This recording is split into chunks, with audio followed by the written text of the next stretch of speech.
Hello and welcome back to my F1 League Racing for round 5. It is the Austrian Grand Prix. And if you're wondering where round 4 was, well, we actually missed that one. We were in Bahrain for the real life F1 testing. So this is how things went down in France. DM Guy is still leading the way in the championship. We've dropped down to 5th position going into this Austrian Grand Prix. But in the Constructors' Championship, my replacement managed to win the race, which means that we are leading the championship by 25 points. So a free win at the moment in the Constructors' Championship. Things are looking good, but we're only 4 rounds into the season. There is still a long way left to go. So here at the Austrian Grand Prix, it is a wet qualifying, which was not too bad for us. We actually hadn't played the game for about 2 weeks, so getting into a wet qualifying session, we could do lap after lap after lap, sort of build up to it and get back used to the game. And this was good for me because it allowed me to get back into that rhythm and be quite competitive. As you can see, I'm currently in P4 in the standings. We got on lap 6, we've got about a minute, 2 minutes left to go, so 2 laps we should be able to fit in here. As it so far, we're fairly similar with our best lap time, but gaining by about a 1/10 of a second through turn 3. So a good amount of time gained. The gaps are very close up at the front at the moment. Throwing it into the right-hander, losing a little bit of time on entry, but again, gaining time on exit, nearly to about 2/10 of a second as we throw it into the left-hander here. Gaining so much time. Look at that, 3/10 up on our previous best lap time. Going purple in Sector 3 indeed. So far on for one of our best qualifying sessions we have ever had in our league racing career. We're about 3.5 up so far on our best time, throwing it into the last 2 corners. Don't want to risk it too much, don't want to invalidate the lap time, but really pushing as much as we possibly can. 5/10 improvement, which is enough to put me 2nd place at the moment in this qualifying session. We did go out for another lap, but unfortunately we just messed it up after a couple of corners, which was unfortunate. We were on to maybe, I think I could have got pole. I feel like I could have got my first pole position, but we're going to have to wait for that. Hopefully it will come soon, but Jokeboat does take pole position. But P2, after not touching the game for 2 weeks, is something we're very happy with. It's going to be a dry race though, so we're again going to have to get used to the conditions in the dry. A little bit frustrating for me. I would have preferred it to be wet because I've just been in those conditions. I'm used to it. But nonetheless, we're going to go to 5 red lights here for the Austrian Grand Prix, and it is lights out and away we go. We're on the soft tyres. Jokeboat, one of the only guys in the top 5 on the medium tyres. Markin makes a bit of a lunge up the inside. We go very cautious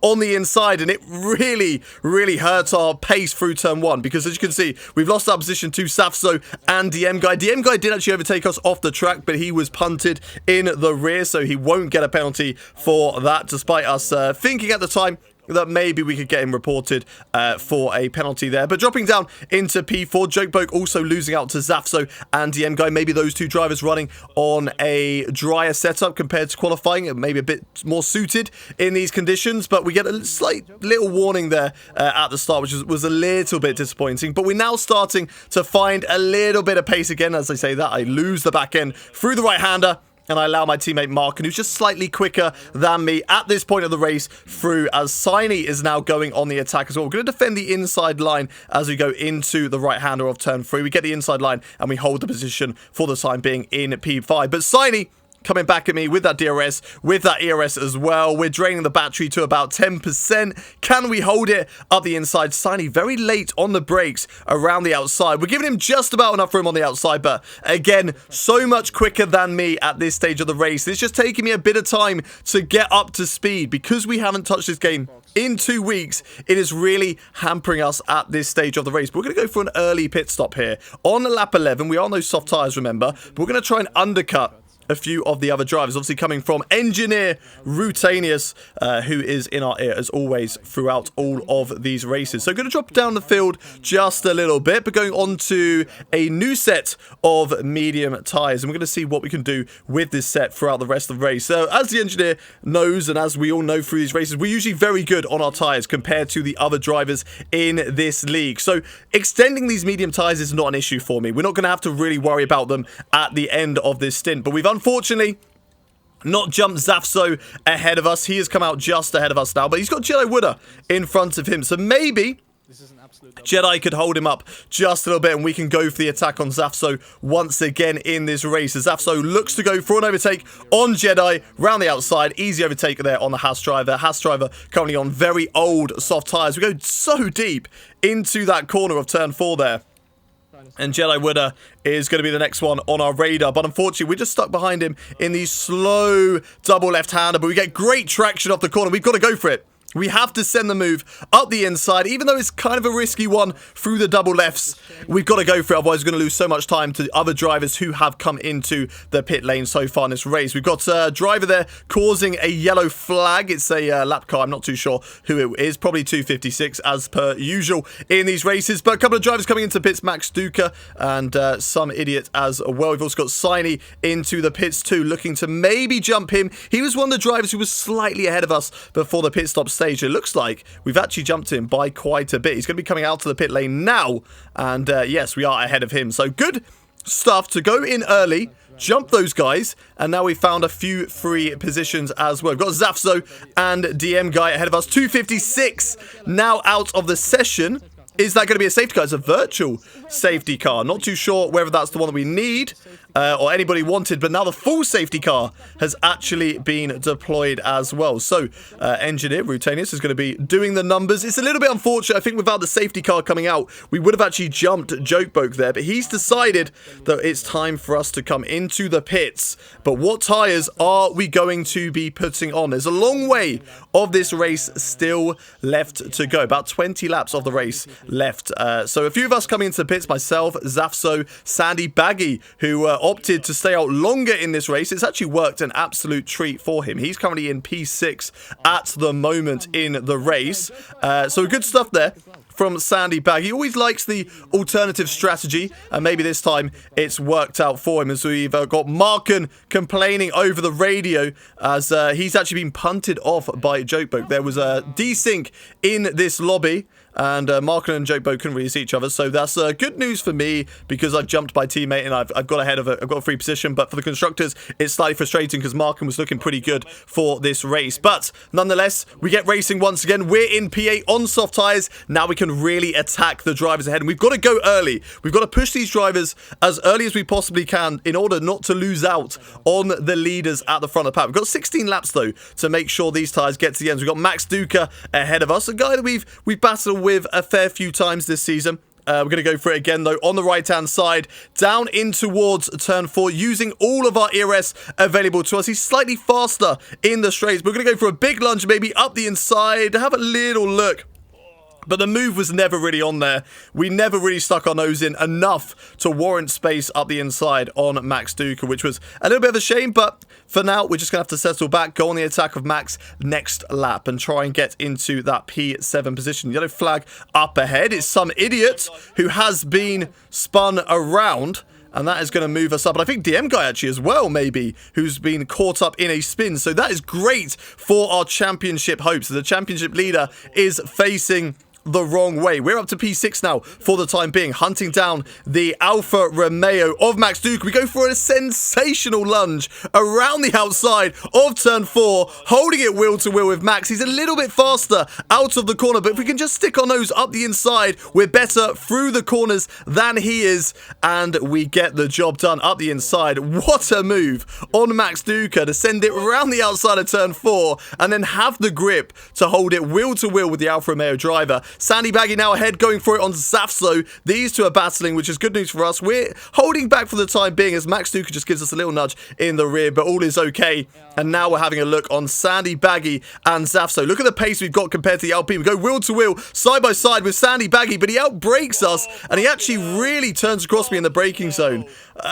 Not really too sure that one was on. The one with Max Duca, we weren't really alongside enough, but with Sandy Baggy, we were wheel to wheel before the braking zone. He outbraked himself. I think he tried to then avoid Zafso ahead and try and go for a gap up the inside, and doing so cut across me. Luckily, we didn't get any damage from that, and we can go again as Max Duca again, sending it up the inside of me in towards turn 3. But we're just going to get a better traction off of the corner once more. DRS from the two guys ahead.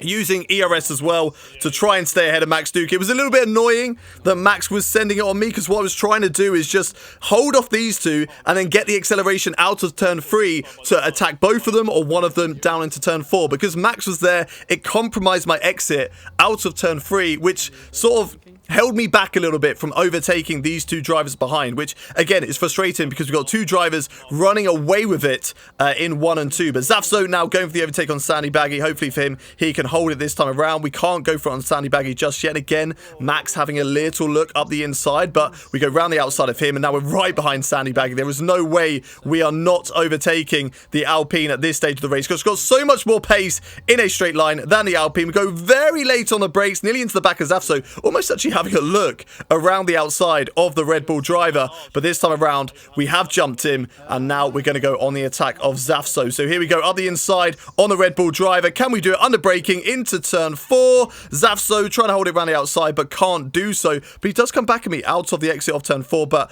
luckily for us, we do hold on to the position for the time being, which is great. But our tyres are going to start to drop off compared to Zafso at some point in this race. So we need to try and build the gaps. We lose the back end just a little bit there. That allows Zafso to come back on the overtake of us, which isn't necessarily a bad thing. The two of us could work together to try and catch up, as Smowley is now out of this race, which has caused another safety car. There's about 6 laps left to go. We've decided we don't want to come into the pits. Joe Boke has pitted, so we have moved up into a podium position. Now look at Zafso. He has a 3-second time penalty. Saini is up ahead of us at the moment. He doesn't have any penalties on board right now, but we are looking at potentially a P2 in this race. So we're not going to be too aggressive at the moment. We've got Joe Boke behind, who's got some serious pace. He's just pitted for brand new soft tyres. He has all the grip, all the acceleration, all the traction, all the ingredients you want to try and go and get a race win. And just look at that. He drives past me like I'm basically not even there. And it's one that I can't really fight too much. But the podium is still there. Remember, Zafso does have that 3-second time penalty. So it wasn't necessary to fight with Zafso at this stage of the race, because we will just lose out on that 3 seconds. Now I'm under attack from DM Guy, and the same thing applies. There's no need to really be aggressive with the Aston Martin driver. He also has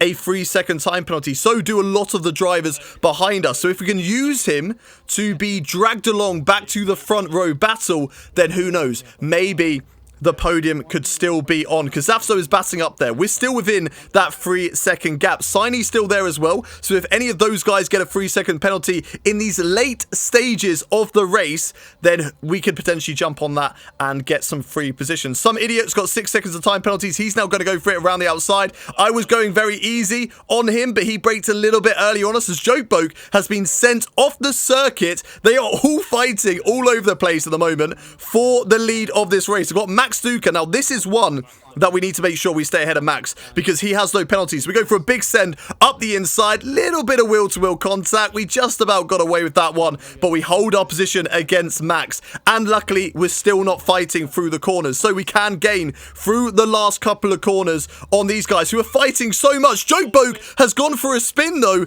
That has given him out, that's taken him out contention, and Saini has gone as well. The two drivers who had no penalties have just been wiped out on the last lap of this race, which means we're in prime position to take the race win. We go through the final corner. We don't spin this season around. We cross the line and we take the race win. Our first race win of the season, which now puts us up to 4th in the Drivers' Championship, back in contention and way ahead in the Constructors' Championship as well. If you've enjoyed that video, come on, give it a like for the race win, and also subscribe to the channel for more F1 2021 content and future F1 22 content. I'll see you on the next one. Until then, goodbye from me.